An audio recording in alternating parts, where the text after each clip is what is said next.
kita masih diberi kekuatan, kesehatan untuk melaksanakan sholat tarawih, sholat insyaallah nanti seperti itu. Salawat dan salam semoga tercurahkan kepada junjungan kita Nabi Muhammad SAW. Ibu, bapak, jemaah yang dirahmati Allah, saya tidak ceramah Bu, karena ibu dan bapak saya sudah pintar-pintar Ibu ya. Ya, mulai dari awal puasa, bapak dan ibu sudah diberi bekali semua pengaturan tentang puasa. Setiap subuh juga sudah dibekali oleh Ustaz kita, Bapak Ali Saiful, Bapak Ustaz kita, Bapak Ibu yang dirahmati Allah.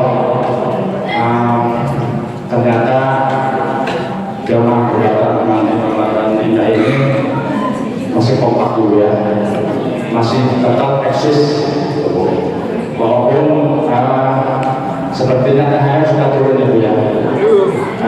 Ibu dan bapak sekalian tidak tergoda untuk pergi ke mall ya. Alhamdulillah Bu, berarti iman bapak dan ibu ini masih terjaga ya, tidak tergoda. Ibu dan bapak sekalian, iman itu tentunya perlu dijaga ya, dipelihara. Dalam surat apa Bu ya? Saya nanya aja Bu ya. Allah memerintahkan kepada manusia untuk peliharalah, jagalah dirimu dan keluargamu dari api neraka yang terdiri banyak apinya terdiri daripada manusia dan batu. Itu dalam surat apa itu? Mungkin ibu juga sudah tiap hari sudah diberikan pembenaran. Saya cuma tanya aja dalam surat apa ibu ya? Apa Pak?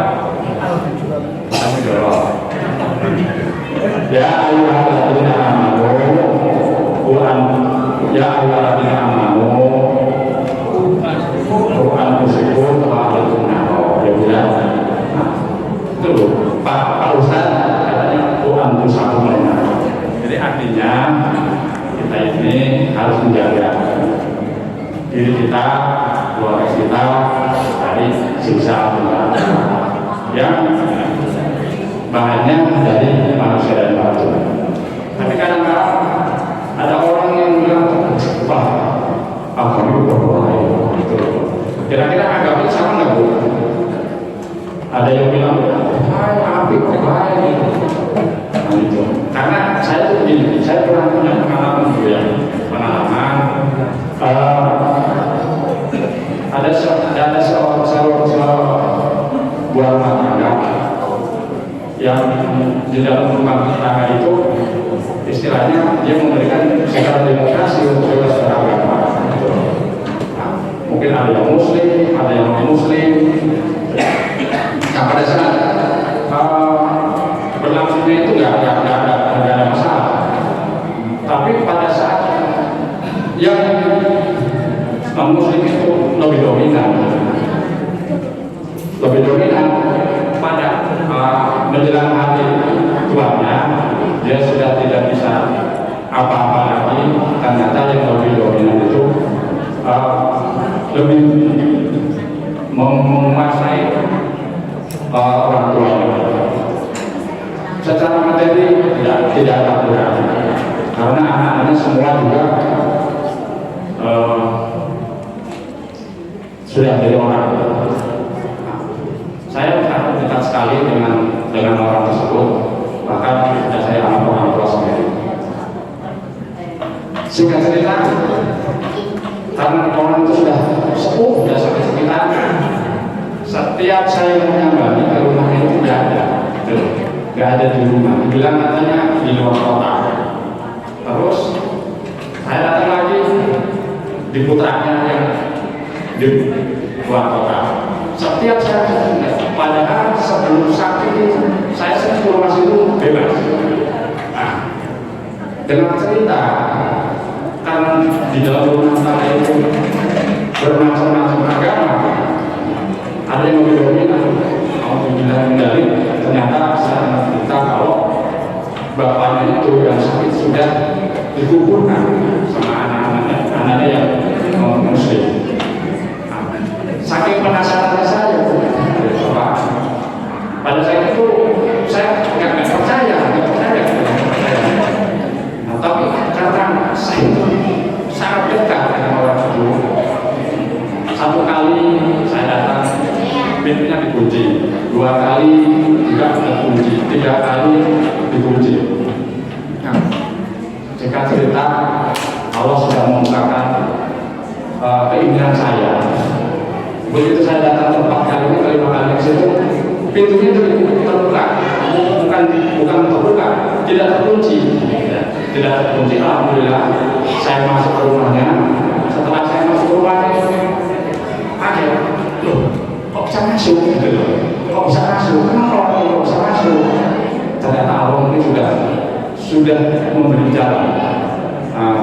Begitu saya masuk, ternyata respon daripada putrinya itu kurang berkenan dengan saya.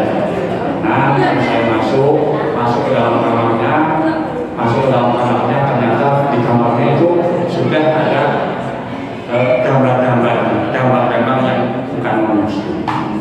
Begitu saya datang, saya duduk, saya tanya, Bahun, saya tanyakan Bahun ini tesi kalau seperti pulau buatan, saya tanya, dia menangis mengeluarkan air mata.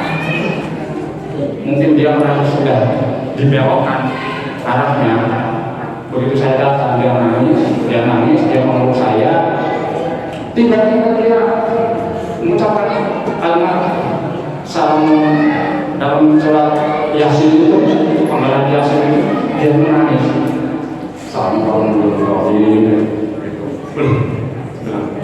Kalau panjenengan mau ikut saya, monggo saya tutup lagi dengan membaca syahadat.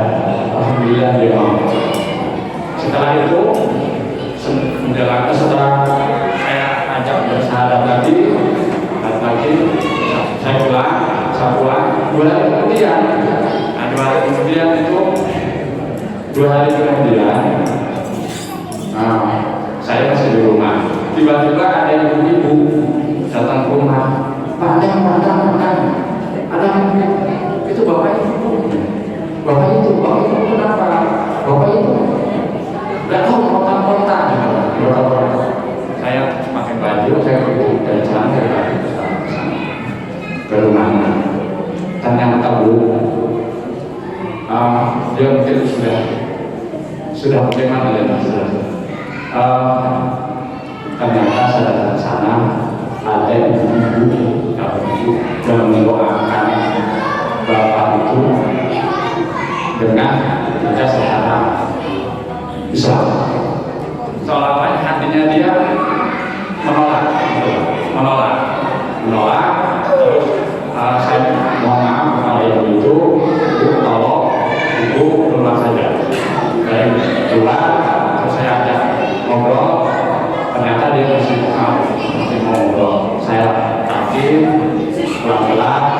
Karena pengetahuan saya itu sama sekali nggak ngerti ya. Saya panggil Pak Ustaz, Pak Rasul. Ini bapak ini seperti terus datang dia nggak tahu baca apa, minum, dikasih air ininya. Tiba-tiba saya pegang dari kakinya sampai kepala, sampai perutnya di sini, sampai di matanya. Tiba-tiba sudah menghilang, jadi sudah tidak ada napasnya. Jadi artinya bapak itu masih menjaga imannya dalam diri, walaupun secara kasat mata sudah dikukuhkan sama anak. Jadi alhamdulillah Allah masih menjaga.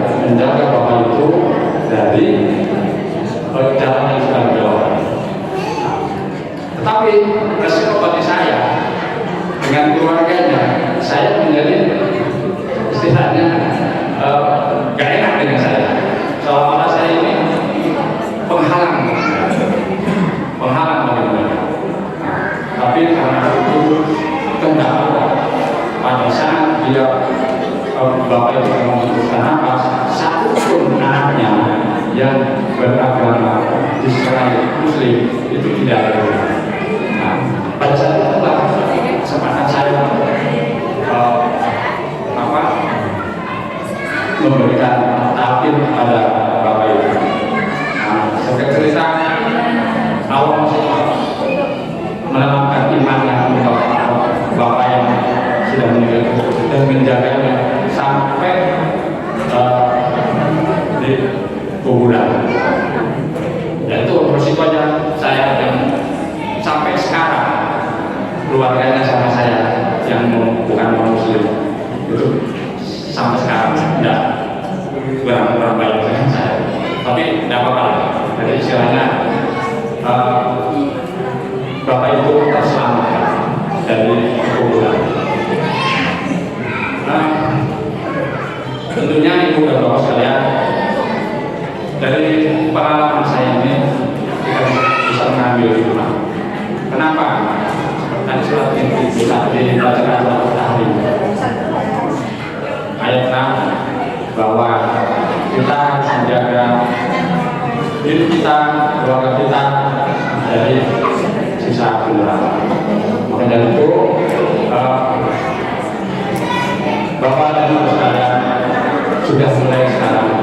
Cucu-cucunya sudah ikutkan tarusan di sini, sudah ikutkan ngaji di sini. Itu juga bentuk daripada perlahan untuk putra putri kita. Mudah-mudahan apa yang dilaksanakan di Masjid Al-Badiyah ini bisa menjaga keimanan kita. Bapak dan Ibu sekalian, hikmah daripada itu dan balasan untuk orang-orang yang beriman ini adalah wabah sendiri namun wabah sendiri tadi namun wabah sendiri bahas tadi di ayat Al-Baqarah 25. Jadi orang-orang beriman mendapat balasan surga dan kebaikan-kebaikan. Itulah janji Allah. Jadi semoga Bapak Ibu sekalian, apa yang menjadi program Masjid Al-Badiyah ini kita dukung. Karena dengan mendukung itu, dengan mendukung kita, tentunya kita bisa menjaga daripada kekuburan.